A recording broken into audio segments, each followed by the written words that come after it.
Prior to the late modern period, the area was used for hunting, gathering by the hand-speaking people of the Klondike and their forebears. The heart of their homeland was Droshek, a fishing camp at the confluence of the Klondike River and Yukon River, now a National Historic Site of Canada, just across the Klondike River from modern Dawson City. This site was also an important summer gathering spot and a base for moose hunting on the Klondike Valley. The current settlement was founded by Joseph Ledoux and named in January 1897 after noted Canadian geologist George M. Dawson, who had explored and mapped the region in 1887. It served as Yukon's capital from the territory's founding in 1898 until 1952, when the seat was moved to Whitehorse. View of 3rd Street circa 1899 by Eric Ahig. Dawson City was the center of the Klondike Gold Rush. 6. It began in 1896 and changed the First Nations camp into a thriving city of 16,000 to 17,007. By 1898. By 1899, the gold rush had ended and the town's population plummeted as all but 8,000 people left. When Dawson was incorporated as a city in 1902, the population was under 5,000. St. Paul's Anglican Church, also built that same year, is a National Historic Site. The population dropped after World War II when the Alaska Highway bypassed it 518 kilometers, 322 mil, to the south. The economic damage to Dawson City was such that Whitehorse, the highway's hub, replaced it as territorial capital in 1953. 6. Dawson City's population languished around the 600 to 900 mark through the 1960s and 1970s, but has risen and held stable since then.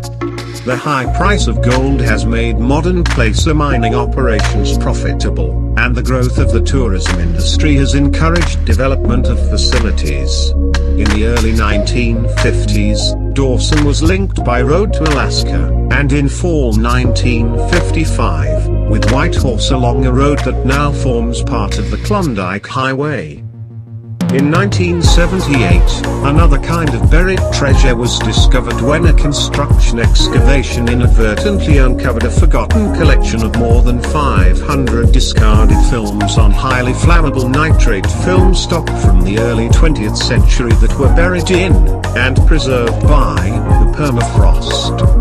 These silent era film reels, dating from between 1903 and 1929, were uncovered in the rubble beneath an old hockey rink. 9. See Dawson film find, owing to its dangerous chemical volatility. 10. The historical find was moved by military transport to Library and Archives Canada and the U.S. Library of Congress for both transfer to safety film and storage. A documentary about the find, Dawson City, Frozen Time, was released in 2016. The city of Dawson and the nearby ghost town of 40 Mile are featured prominently in the novels and short stories of American author Jack London, including The Call of the Wild. London lived in the Dawson area from October 1897 to June 1898. Other writers who lived in and wrote of Dawson City include Pierre Berton and the poet Robert Service. The childhood home of the former is now used as a retreat for professional writers administered by the Writers' Trust of Canada. Dawson City has a dry summer subarctic climate, Köppen climate classification, DSC, similar to the territory capital of Whitehorse. The average temperature in July is 15.7 degrees Celsius, 60.3 degrees Fahrenheit, and in January is minus 26.0 degrees Celsius, minus 14.8 degrees Fahrenheit. 13. The highest temperature ever recorded is 35.0 degrees Celsius, 95 degrees Fahrenheit, on the 9th of July 1899. 14. and the 18th of June 1950. The lowest temperature ever recorded is -58.3 degrees Celsius, -73 degrees Fahrenheit, on the 3rd of February 1947. It experiences a wide range of temperatures surpassing 30 degrees Celsius, 86 degrees Fahrenheit, in most summers and dropping below -40 degrees Celsius, -40 degrees Fahrenheit, in winter, driving the Scenic Klondike Highway. The Klondike Highway is a challenging and scenic drive with a length of 438 miles, 705 kilometers. It links the Alaskan coastal town of Skagway to Yukon's Dawson City, heart of the Klondike. The route is mostly paved. It follows the route used by prospectors in the 1898 Klondike Gold Rush. Beginning at Skagway, near the Alaska-Canada border, the road climbs for 14 miles (22.5 kilometers) to the 3,292 foot (1.003 meters) forbidding Chilkoot Pass, before crossing into stunning alpine scenery on the way to Carmacks. Between Skagway and the border, the road roughly parallels the old White Pass Trail, an alternate to the Chilkoot Trail. The journey is divided into two sections, the South Klondike Highway, from Skagway to Whitehorse, and the North Klondike Highway, from Whitehorse to Dawson City. Due its unique location and the climb in elevation over thousands of feet, and passing through remote areas, it is important when driving in these conditions to be prepared. For much of its length, the road generally follows the Gold Rush Trail, the route of the Klondike prospectors. You'll have a much easier time of it than they did. North of Whitehorse, the road passes through often gentle terrain that has been scorched by wildfires through the years. Signs showing the dates let you chart nature's recovery. The route includes the Alaska Route 98, USA, and Yukon Highway 2, in Canada, and originally was built for tourist traffic. Along the way you'll see unique landscapes, beautiful lakes, even some old mining structures. Just a bit north of Whitehorse is the turn to the right to head to Dawson City. From Lake Laburg to Brabourne, be alert for the Brabourne elk herd. Montague Roadhouse at km 322 was built in 1900 but burned down. This replacement was built in 1915 and was a roadhouse until the 1950s. Some preservation work has been done. The Klondike and Campbell Highway junction is north of downtown Carmacks and there. Yukon River. The coal mine RV park is located at this junction, seen below on the right. Five Finger Rapids on the Yukon River is about 40 kilometers north of Carmacks. The river is split by 4 small rocky islands. There is a large rest area by the highway above the rapids at km 380. If you feel ambitious, take the stairs down and hike to the viewing platform near the islands. The two pictures below were taken from the same location, one in fall and one in spring. Just north of the Ethel Lake turnoff is the small community of Stewart. After crossing the Stewart River Bridge northbound, you can choose to turn left for Dawson City or turn right towards May and Keno City on the Silver Trail. The Silver Trail is a nice drive. Keno City is an interesting historical location. It would take a day to drive in and another to drive out. We stayed 2 nights at the 5-mile Lake Yukon Government Campground near Mayo and drove without the fifth wheel to Keno. There is a rest area by the Tintina Trench. This linear valley extends into Alaska and south across the Yukon. Beneath the Tintina Trench is a fault line along which the bedrock has shifted a minimum of 450 kilometers laterally. It is a popular route with migrating birds too. Klondike Highway north, Whitehorse to Dawson City.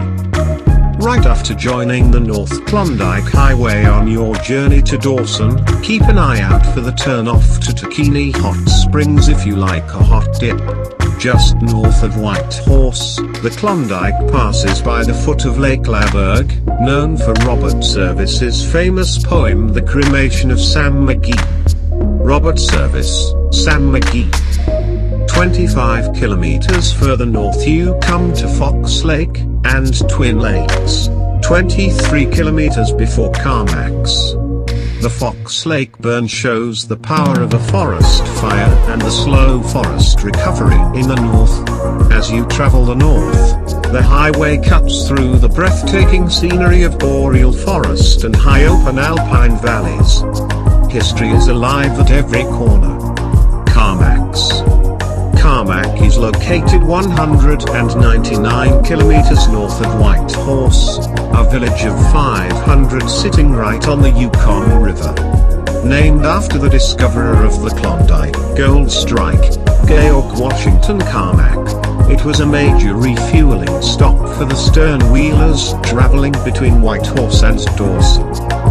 This is the first major community you come across after leaving Whitehorse and heading north. Like all other communities along the Klondike, Carmacks has its own boom and bust stories, local historical and cultural sites. Stop at the excellent Tag-Jauhuden Interpretive. Learn about Aboriginal life past and present and get your Yukon passport stamp. Carmacks offers all major services for visitors passing through. It has the largest grocery store between Whitehorse and Dawson, a good place to stock up and a pleasant place to stop and spend the night. Carmacks also remains a popular stop for people canoeing the Yukon River. The Visitor Information Center is located at the old telegraph office on River Road. Carmacks Visitor Center Yukon. Carmacks is the junction with the Robert Campbell Highway No. 4 connecting Carmacks to Watson Lake. Five Finger Rapids. An important attraction you don't want to miss is the Five Finger Rapids, located a short distance north of Carmacks. The treacherous rapid posed a major navigational hazard to riverboat skippers on the route upriver from the goldfields. A long stairway and a trail lead 1.5 kilometers to the famous rapids in the Yukon River Valley. Easily missed, unless you're traveling by canoe or kayak. A short road leads to Minto, the site of an old settlement. In 1898, the Yukon River froze up and many gold seekers, forced to winter here, starved to death. Minto is about 72 kilometers north of Carmacks and it is a popular place to start the 4 to 5 day trip down the Yukon River to Dawson City. Pelly Crossing. Pelly Crossing is the home of the Selkirk First Nation and has a population of about 300. The village is located on the banks of the Pelly River, 282 kilometers northwest of Whitehorse and 254 kilometers southeast of Dawson City. The Selkirk First Nation runs all facilities in the town including the Heritage Center. The small settlement has a post office, gas station, grocery store, RCMP detachment, campground and dump station. Stewart Crossing. Stewart Crossing is another popular place to launch a canoe. Located at the junction of the Klondike Highway and the Silver Trail, on the south side of the Stewart River. Facilities include a lodge, campground and a service station. Stewart Crossing is situated on the Tintinna Trench. Tintinna Trench, Yukon. From Stewart Crossing you can venture a side trip to the old silver mining towns of Mayo, Elsa and Keno on the Silver Trail. Dawson City, Keno City, Yukon. To a Silver Trail and the communities Mayo, 51 kilometers, Elsa, 97 kilometers, and Keno City, 112 meters, turn east at km 535.1 which is junction number 11 Silver Trail. The remote Silver Trail region has some of the most amazing terrains in the